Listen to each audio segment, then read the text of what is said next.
YCP వారిని లోపల వేయడానికి ఉపయోగించే కార్యక్రమాలే తప్ప చంద్రబాబు నాయుడు గారికి మాత్రం ఆయన పెంచి పోషిస్తున్నటువంటి సోషల్ మీడియాను మాత్రం ఎక్కడ చెక్కు చెదనివ్వాల. అసభ్యకరమైనటువంటి పోస్టులు, అసభ్యకరమైనటువంటి మాటలు, అసభ్యకరమైనటువంటి వేషాలు, అసభ్యకరమైనటువంటి చిత్రీకరణలు చేస్తూనే ఉన్నారు. వారిని ప్రోత్సహిస్తూనే ఉన్నారు చంద్రబాబు నాయుడు గారు. మీరు ఈ మధ్యకాలంలో చూస్తే మాజీ ముఖ్యమంత్రి జగన్మోహన్ రెడ్డి గారి మీద ఒక ఐటీడీపీ కార్యకర్త ఏ విధంగా మాట్లాడాడో మనం చూసాం. వారి మీద, వారి సతీమణి భారతి గారి మీద ఏ రకమైన అనుచిత వ్యాఖ్యలు చేశారో నేను ప్రత్యేకంగా చెప్పాల్సిన అవసరం లేదు. చాలా సీరియస్గా తీసుకోవాల్సినటువంటి అంశం. మేము పెద్దగా సీరియస్గా తీసుకోలేదు, కానీ ప్రజలు తీవ్రంగా స్పందించారు. సోషల్ మీడియాలో న్యూట్రల్ యాక్టివిస్టులు తీవ్రంగా స్పందించారు. ఏమిటి అన్యాయం? ఇంత దారుణంగా ఎలా మాట్లాడతారు? ఇది తప్పు కదా అని చంద్రబాబు నాయుడు గారు యాక్షన్కి వచ్చేసారండి. తక్షణమే అరెస్ట్ చేయమన్నారు, అరెస్ట్ చేశారు. నేను ఆ రోజునే చెప్పా, ఇదంతా ఒక డ్రామా. జగన్మోహన్ రెడ్డి గారి సతీమణిని అన్న తర్వాత మేము ఊరుకోము అనేటువంటి ఒక డ్రామాని క్రియేట్ చేసి పాపమతన్ని అరెస్ట్ చేశారు. చేబోలు కిరణ్ అనే వ్యక్తిని. అతను పెంచిపోసింది ఎవరండి? అతను ఐటీడీపీ కార్యకర్తగా ఎలా వచ్చాడు? ఎందుకు వచ్చాడు? అతనే చెప్పాడే. ఒకసారి ప్లే చేయండి. చంద్రబాబు నాయుడు గారితో ఆయనకున్న పరిచయాన్ని. Is a small man.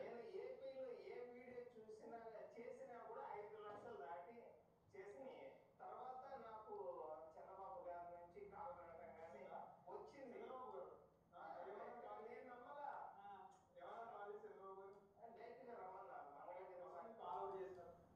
అంటే పార్టీ తరఫున ఉంటారు కదా, వాళ్ళు ఫోన్ చేసి ఇట్లా బాబు గారు రమ్మంటున్నారు అని చెప్తే మేమేదో వీళ్ళు జోక్ చేస్తున్నారు కామెడీ అనుకున్నా, కానీ తర్వాత తెలిసింది. అప్పుడు అధికారంలో ఉన్న 2014 నుంచి కానీ అంతకుముందు ఉన్న ఎమ్మెల్యేలతో కూర్చొని నేను 2 రోజులు మీటింగ్ లో ఇక నువ్వేం చేస్తావంటే, సార్ ఇట్లా నాన్నకి యాక్సిడెంట్ అయితే ఇరిగేషన్ డిపార్ట్మెంట్ లో నేను లస్కర్గా చేశాను సార్, తర్వాత స్వీట్ బిజినెస్ పెట్టుకున్నాను, ఇట్లా పార్టీ కష్టాల్లో ఉంటే ఇక్కడ మిమ్మల్ని తిడుతున్నా కానీ ఏదన్నా కానీ ఇంట్లో మామగారు చెప్తే మాట్లాడు అంటే మాట్లాడాను సార్.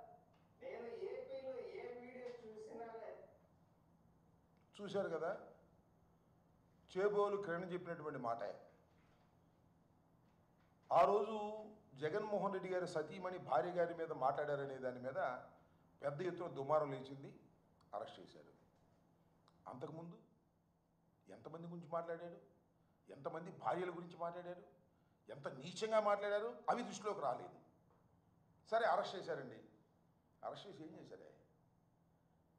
నేను ఇవాళ చెప్తున్నా, మీ అందరికీ తెలుసు, చంద్రబాబు నాయుడు గారు అధికారంలోకి వచ్చిన తర్వాత సోషల్ మీడియా యాక్టివిస్టుల పేరు మీద అరెస్టు చేసిన తర్వాత ఇంత తొందరగా రిలీజ్ అయినటువంటి సోషల్ మీడియా అరెస్టుల్లో ఏది లేదు, ఒక కిరణం తప్ప.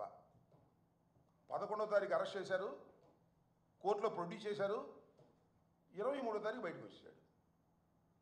ఎలా వచ్చాడు? కోర్టు వారు ఇచ్చారా?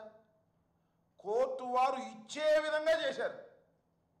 జనరల్గా ఏం చేస్తారు, ఏం చేస్తున్నారు? ఎవరైనా సోషల్ మీడియాలో అరెస్ట్ అయితే ఏదో ఇన్వెస్టిగేషన్కి పోలీస్ కస్టడీ ఇవ్వమని పిటిషన్ పడేస్తున్నారు. పడైన వారు ఎవరి మీద లేదు. సోషల్ మీడియాలోనే కాదు, వైసీపీకి సంబంధించినటువంటి వ్యక్తులు ఎవరు అరెస్ట్ అయినా, మాధవ్ మొన్న అరెస్ట్ అయ్యాడు కదా, అరెస్ట్ చేశారు కదా, ఆయన మీద మళ్ళా పిటిషన్ పెట్టారు, ఏది పోలీస్ కస్టడీకి ఇవ్వమని. పిఎస్ఆర్ ఆంజనేయులు గారు ఆయన పోలీస్ కస్టడీకి ఇవ్వమని పెట్టారు. ఒక్కళ్ళని కాదు, ఇంతవరకు అరెస్ట్ అయిన ప్రతి వారి మీద పిటిషన్ పెట్టి పోలీస్ కస్టడీకి తీసుకుంటున్నారు. కానీ చిత్రం ఏంటో, పాపం ఈ చేబోలు కిరణ్కి పోలీస్ కస్టడీ అవసరం లేదన్నారండి. ఎందుకంటే మావోడండి, ఏదో నాటకంగా అరెస్ట్ చేశాం. చంద్రబాబు నాయుడు గారు పెంచి పోషించేసిన వ్యక్తి, చంద్రబాబు నాయుడు గారే ఆయన పిలిపించుకుని ఇవన్నీ మాట్లాడించాడు కాబట్టి ఆయన్ని మేము మాత్రం జాగ్రత్తగా జైల్లోకి తీసుకెళ్ళి జాగ్రత్తగా జైల్లో నుంచి బయటకు తీసుకురావాలని నిర్ణయానికి వచ్చాం.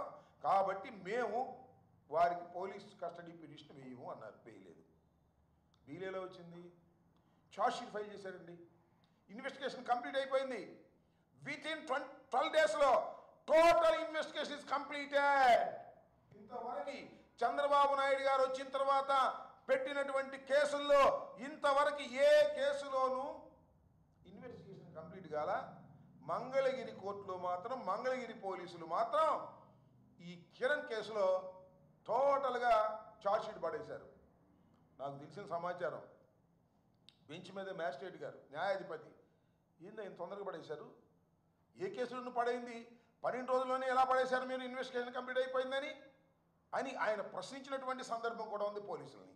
నేను ఎందుకు చెప్తున్నానంటే, చంద్రబాబు నాయుడు గారు నేను హీరోని, ఎవరినైనా సరే నేను అరెస్ట్ చేసేస్తాను అని మాటల్లో చెబుతున్నాడు తప్ప విలన్గా బిహేవ్ చేస్తున్నాడు అనడానికి ఇంతకన్నా పచ్చి ఉదాహరణ ఏమైనా కావాలా అని నేను అడుగుతా ఉన్నా. చేబోలు కిరణ్ అరెస్ట్ చేసినట్టు ఉంది, రిలీజ్ అయినట్టు ఉంది. చేబోలు కిరణ్ అరెస్ట్ చేసిన తర్వాత ఐటీడీపీలోనే చాలామంది క్రిటిసైజ్ చేశారు. ఏమండి చంద్రబాబు నాయుడు గారు, మీరే తిట్టమంటారు, మేము తిట్టామనుకో మళ్ళీ మీరే లోపలేస్తున్నారు అని అంటే, లోపలేసడం కాదులేవా అంత ఉత్తుకి, మళ్ళా విడుదల చేశాం కదా, మళ్ళీ మీ పని మీరు చేసుకోండి అనేటువంటి కాన్ఫిడెన్స్ ఇవ్వడానికి నారా చంద్రబాబు లాంటి విలన్ క్యారెక్టర్ వాళ్ళ ప్రయత్నం చేస్తున్నా లేదో ఆలోచించండి. అయ్యా నేను చెప్పేది అబద్ధం అని అనుకోకండి. ఏదో అంబటి రాంబాబు గారు చెబుతున్నాడు, జగన్మోహన్ రెడ్డి గారి తరపున చెబుతున్నాను కాదు. చంద్రబాబు నాయుడు గారు ఈ రకమైనటువంటి అనేక కార్యక్రమాలు, నీచమైనటువంటి కార్యక్రమాలు చేస్తున్నటువంటి వ్యక్తి. ఇలాంటి చేబ్రోలు కిరణ్ అరెస్ట్ చేసావే, ఎంతమంది ఉన్నారండి సోషల్ మీడియాలో మీరు పెంచి పోషించిన వాళ్ళని. నిజంగా మీరు అరెస్ట్ చేయదలుచుకుంటే కొన్ని వందల మంది వాళ్ళ సోషల్ మీడియాలో ఐటీడీపీ పేరుతో ప్రచారం చేస్తున్నారు. ఏంటండి, ఇక చూడండి నా దగ్గర ఉన్న లిస్టు నేను చూపిస్తా. భయంకరంగా మొత్తం ఎంతమంది ఉన్నారంటే ఈ ఐడీలు 71 ఐడీలు. నేను మర్చుకోటి చెబుతా. సిబిఎన్ ఫర్ పీపుల్ అంట, we support TDP, TDP activist, Nara Lokesh official, ఇంకా ఏంటో ఇంకా చాలా ఇవన్నీ చదవాలంటే చాలా టైం పడింది. TDP youth 9, trace out media Telugu, TDP students, team CBN. ఇవన్నీ చదువుతుంటే నాకు ఈ లిక్కర్ బ్రాండ్లు గుర్తొస్తాయి. చంద్రబాబు నాయుడు గారు కూడా ఇన్ని లిక్కర్ బ్రాండ్లు వదిలాడు. మళ్ళీ ఇవన్నీ ఈ బ్రాండ్లన్నీ పెట్టి ఆంధ్ర చాయిస్ అంట, ఈ లిక్కర్లో కూడా ఉంది ఆంధ్ర చాయిస్ అనే ఒక ఐడి.